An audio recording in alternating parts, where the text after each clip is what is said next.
So Naveen ఆదాయానికి మించిన ఆస్తుల కేసులో అరెస్ట్ అయిన హెచ్ఎండిఏ మాజీ డైరెక్టర్ శివబాలకృష్ణ వ్యవహారం కొత్త మలుపు తిరుగుతోంది. సో ఆయన వెనుక ఓ ఐఏఎస్ అధికారి ఉన్న విషయం వెలుగులోకి వచ్చింది. సదరు అధికారికి శివబాలకృష్ణ పలు దఫాలుగా 10 కోట్లు ముట్టజెప్పినట్లు ఆయన చెప్పిన ఫైళ్లకు వెనువెంటనే అనుమతులు ఇచ్చినట్లు ఏసీబీ తేల్చింది. అంతేకాదు ఆ అధికారి సూచించిన మేరకే అక్రమంగా సంపాదించిన డబ్బుతో శివబాలకృష్ణ వరంగల్ వైపు భూములను కొనుగోలు చేసినట్లు కూడా గుర్తించింది.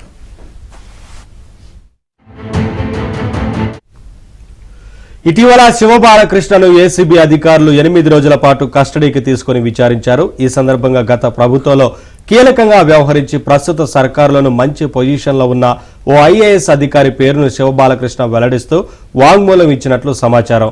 కోర్టుకు సమర్పించిన కన్ఫెషన్ రిపోర్టులో ఏసీబీ అధికారులు సదరు ఐఏఎస్ పేరును ప్రస్తావించినట్లు తెలిసింది.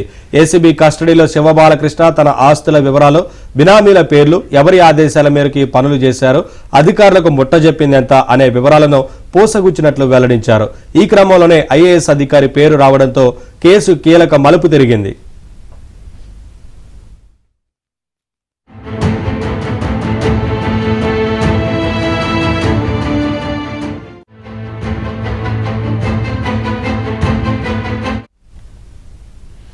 శివబాలకృష్ణ కన్ఫెషన్ ను రికార్డ్ చేసిన ఏసీబీ ఇప్పుడు సదరు ఐఏఎస్ కు నోటీసులు జారీ చేసి విచారించాలని నిర్ణయించింది.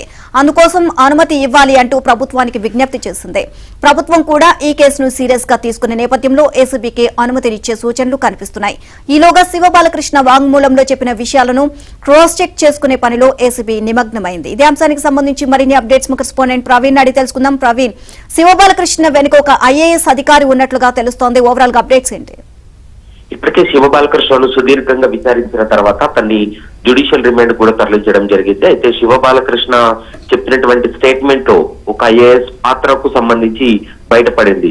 ఐఏఎస్ కొన్ని ఆదేశాలు ఇవ్వడంతో అతను అనైతికంగా అనుమతులు ఇచ్చాడనేటువంటి అంశానికి సంబంధించి కూడా ఇప్పటికే ఏసీబీ అధికారులు ఒక అంచనాకు రావడం జరిగింది. దీంతో 1-2 రోజుల్లో ఐఏఎస్ కు నోటీసులు జారీ చేసి అతను కూడా విచారించాలనేది ప్రధానంగా ఏసీబీ అధికారులు భావిస్తున్నారు. మరికొంతమంది కింది స్థాయి హెచ్ఎండి అధికారులు కూడా శివబాలకృష్ణతో కుమ్మక్కయ్యి లంచాలకు అలవాటు పడినటువంటి అధికారులు వారు కూడా ఈ అనైతికంగా అనుమతులు ఇచ్చారనేటువంటి అంశానికి సంబంధించి కూడా గుర్తించడం జరిగింది. ముఖ్యంగా హెచ్ఎండిఏ ఫైల్స్ అన్నింటినీ కూడా ఏసీబీ అధికారులు పరిశీలించిన తర్వాత అందులో ఎన్నికల సమయంలో దాదాపు 100 ఫైల్స్ కు వీళ్ళు అనుమతులు ఇచ్చారు. వాటికి కూడా ఒక్కొక్క ప్రాజెక్టు కు 1000 కోట్ల రూపాయలు విలువైనటువంటి ప్రాజెక్టులు కూడా వీళ్ళు అనుమతులు ఇచ్చారనేటువంటి అంశాన్ని అయితే మాత్రం ఏసీబీ గుర్తించింది. కాబట్టి 1-2 రోజుల్లో మరికొన్ని కీలక అంశాలు బయటపడేటువంటి అవకాశం ఉంటుంది. మరి కొంతమంది బినామీలకు కూడా నోటీసులు జారీ చేసి విచారించేటువంటి అవకాశం అయితే కనపడుతుంది.